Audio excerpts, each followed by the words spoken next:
तो हेलो दोस्तों, आपका स्वागत है हमारे न्यू ब्लॉग में। तो अत्यारे अमी आव्या छीए हस्तगिरी जाड़िया पालीताणा अमारा दादाना सानिध्यमां सेवा माटे। तो अत्यारे अमारे बळतण कापवा जई रह्या छीए अने अमारी साथे अमारा बीजा 4 मित्रों पण छे अने गोपालभाई छे, भावेशभाई छे, मनीषभाई छे, महेशभाई छे। अने अत्यारे काम शरू थई गयुं छे, तमने अमे बतावीए छीए जो दोस्तों। अने जो भी ये वीडियो देख रहा है वो लाइक करो, फॉलो करो, शेयर करो, सब्सक्राइब करवानुं भूलता नहीं અને અમારી ચેનલને સપોર્ટ કરો। તો આ દોસ્તો જો અત્યારે ગોપાલભાઈ અહીંયા એક ઝાડને કાપી રહ્યા છે અને ભાવેશભાઈ અત્યારે એક ઝાડવું કાપી રહ્યા છે અને મહેશભાઈ અને મનીષભાઈ સાથે છે। तो आप लोग देख सकते हो।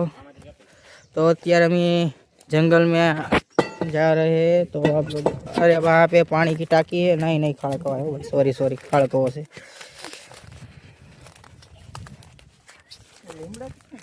अरे यार ये पेड़ पड़ गया है और ज़्यादा नुकसान हो गया है, भारी नुकसान हो गया। इसको खड़ा तो करना पड़ेगा भावेश भाई, पर टेका मूकना पड़ेगा ना पहले बाव हिंदी में। तो दोस्तों अत्यारे अमे ब्लॉग बनावी छे, अमारी भाषा जेवी छे एवी छे, खोटू न लगाड़ता कोई। अने बावा हिंदी में अमे बोलीए छीए केम के अमने एटલું બધું જે हिंदी फावતું નથી, ગામડાના માણસો છે। तो आ भावेश भाई લીમડોનો કટિંગ કરે છે અને મહેશભાઈ ગોપાલભાઈ બે સાથે છે, હથિયારો સાથે જ છે। અને આ મનીષભાઈ કંઈક પાવડો લઈને કે હળ નથી ઉસતી, આ છે શું? આ કઈ વસ્તુ કાપવાટું લેવા કરીને હળ ઉસતી મને તો દોસ્તો અત્યારે થોડું કોમેડી બોમેડી આમાં થાય છે, તો કોઈ ખોટું ન લગાડતા। ગોપાલભાઈ ભાવેશભાઈ ડાળી થોડી કટિંગ કરી નાખો। हाँ थोड़ी कटिंग कर नाखो એટલે એનો વાંધો નહીં।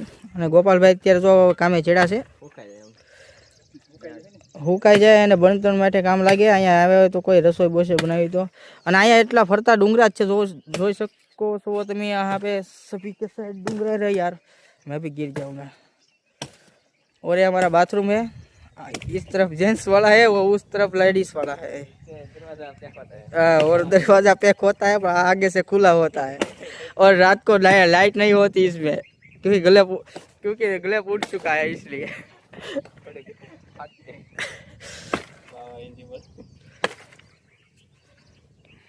तो भावेशभाई कापे छे, ભાવેશભાઈ કાપે છે એટલે હું એને એટલું કહેવા માંગુ છું કે તમે ધ્યાન રાખજો, ટસ્યુક્યું નથી તમને પણ રાકેશભાઈની ઘોડે। તો અત્યારે અમે અમારો વ્લોગ અહીંયા પૂરો કરીએ છીએ। લાઈક કરો, ફોલો કરો અને શેર કરો અને સબસ્ક્રાઈબ કરવાનું ભૂલતા નહીં। જય મા।